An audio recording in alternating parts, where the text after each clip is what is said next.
Hey guys, how's it going? Spidey Spec V here for another video, and today we are going to talk about ownership, specifically my ownership of the B16 Spec V, how it's treated me so far, kind of my journey with it, and if it's a good car for the money, because that last part right there, boy do I get some comments. So no bullshitting, no rambling, let's get right into it. So, little bit of a backstory onto how I even got this car. I'll probably elaborate more on it later in another video, but I just want to go ahead and get this out of the way. So I originally had a 2004 Honda Accord. It was the K24 with a 5-speed in it. And the paint was absolutely crappy. It was 04 Honda paint, so those of you who know the recall know how bad it gets. Fun car for what it was, but definitely just a daily. I have wanted to build a K-Series, boost it, and either make it a really badass sleeper, or put fender flares on it, make it championship white, put air ride on it, make it a really tasteful street build, if that kind of makes sense. So I was looking for another car at the time. My dream car is a Subaru BRZ Performance. I would prefer a 2017-ish model year, but I'm open to anything. I mean, the aftermarket for those cars is so fucking vast, which is a lot of why I wanted that. I could get any body panel, anything I wanted for it to make it how I wanted. Anyhow, I was looking at getting the BRZ. I had the down payment for it ready. I was just saving up money to just keep in my bank account, the safety net money, if you will. And I realized that I didn't want the Honda forever. It was a great car. It treated me well. I never had a single reliability issue out of it that left me stranded. And it was hard to try to separate from it. Well, like I said, I work for Infinity. I won't specify what exact dealership, but I do work for Infinity. Right now I'm actually driving to get Nissan training, so 6-hour drive. Figured I'd do a video now to put something out for you guys. I've become a very big fan of the Q50 Red Sports, especially the blue and the orange color, just amazing. So anyhow, I decided I really wanted a sedan. Having the 2-door is fun, it looks sporty, but I learned I really did like sedans a lot more. So I was looking around for whatever I could find. Civic Si, Subaru WRX, Golf GTI, maybe some sort of Audi, but that's a big maybe. I might rant about German cars later. So it was Saturday, and my coworker brought my Sentra in, which I didn't have it yet. It was traded in, and the color caught my eye at first. Like I said, I love blue, so just the color immediately caught my eye. I saw SCR Spec V, and you're like, what the fuck is that? So I went over, I saw it was a 6-speed, which surprised me. Then I saw the oil pressure gauge and G-meter, and that really surprised me because I knew of the Sentra SCRs, I just didn't know anything about them. So this was just very surprising to me. So I saw they used the QR25. I was a little bit intrigued that Nissan put what's largely known as an SUV or Altima motor into this, which I didn't know anything about the B16's QR25 at the time.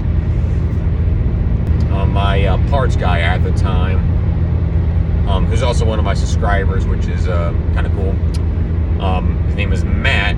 He had told me that he actually used to have a B16 Spec V that was also blue and the exact same year.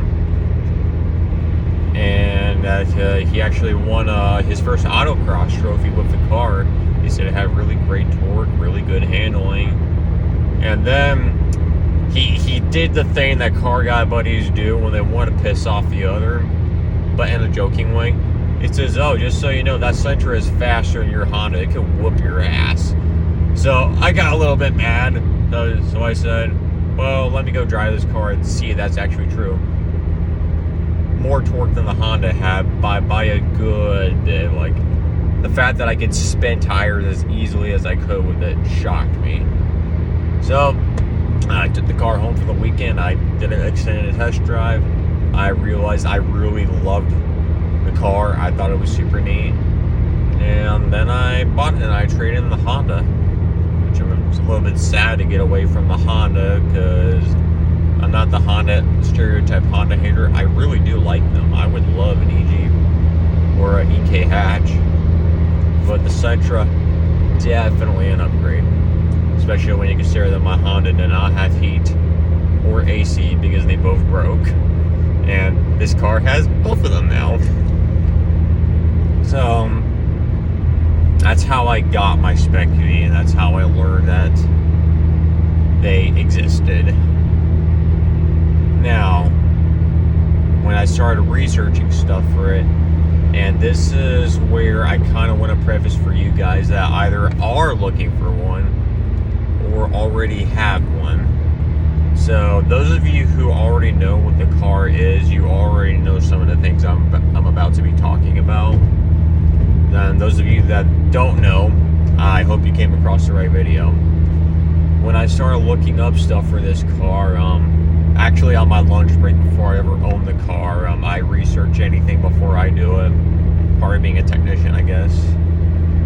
I kept finding aftermarket and videos for the B16 Specv. I couldn't hardly find anything for the B16. So I found Fitment Industries video on the Specv, and I found Donut Media's video on it, and both the reviews were kind of harsh, to be honest.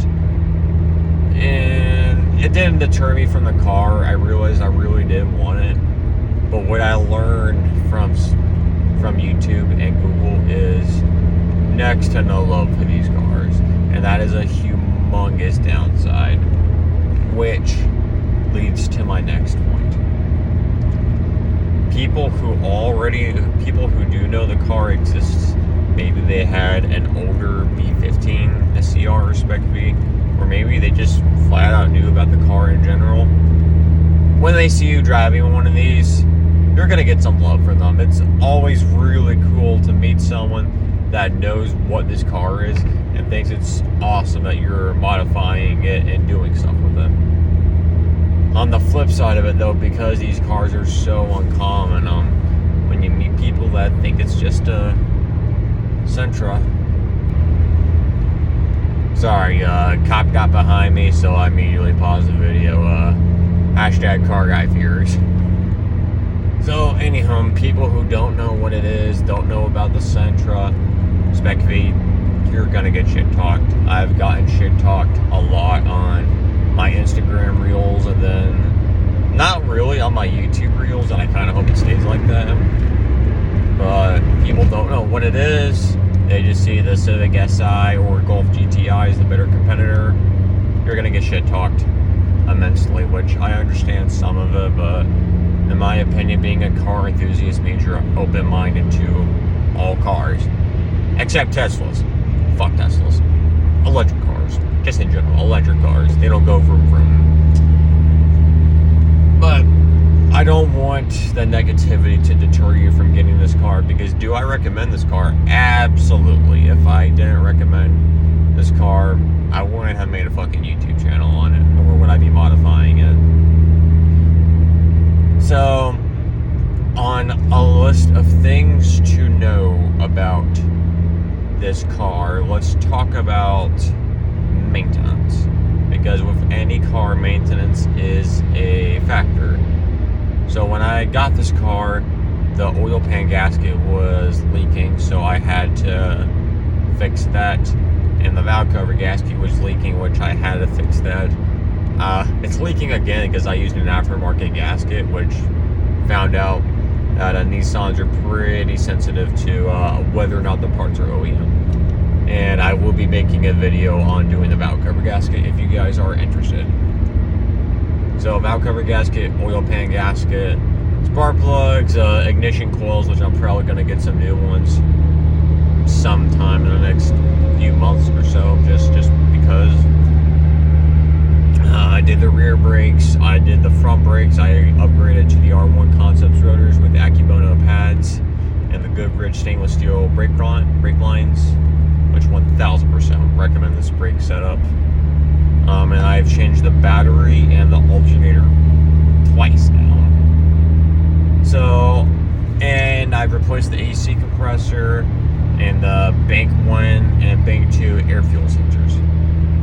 So honestly, just typical stuff, nothing super extravagant or out there, just typical basic maintenance has been done to this car, and knock on wood, is treating me very, very well since then. Now, in terms of everyday drivability with this car, fan-fucking-tastic. I mean, not a single complaint out of it.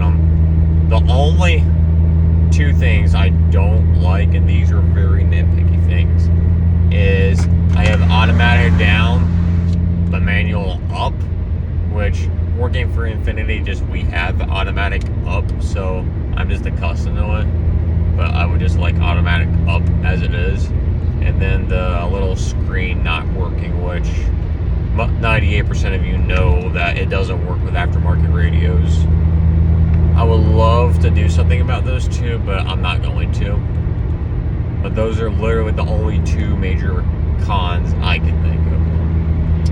Well, only one big con with this car, as far as the maintenance goes, is websites like NissanPartsDeal.com or NissanPartsPlus.com. I have put in my VIN number multiple times before.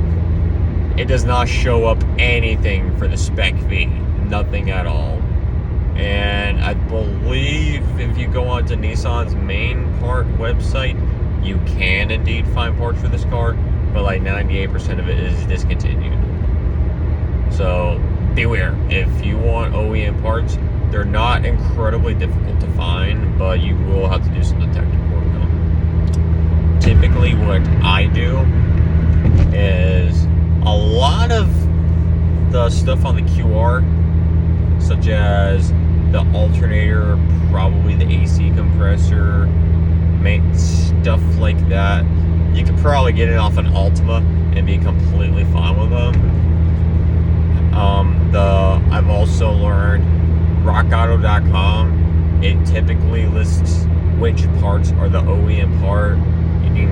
You can copy and paste the part number from there and find the OEM part really quick. CarParts.com is very good about that too. So that's how I found OEM parts for this. But parts are a little bit of a bitch to find, admittedly. So if that is a concern to you, I do want you to absolutely know about that. Now, fun factor for this car, as I touched on a bit before, when people know about this car and think it's awesome that you're modifying one, so much fucking fun. People that don't really know about this car, it can be cool to prove them wrong on it, unless they're thick-headed or too busy sucking off VTEC. A huge thing that I really love is taking this car to autocross, because people do not at all expect a Sentra to be autocrossing. So when you actually do fairly well, you sit down a pretty decent time, it's always surprising and fun when people come up to you and talk to you about it. And then you get to flex the V-brace in the trunk, and they always go, "What the fuck?"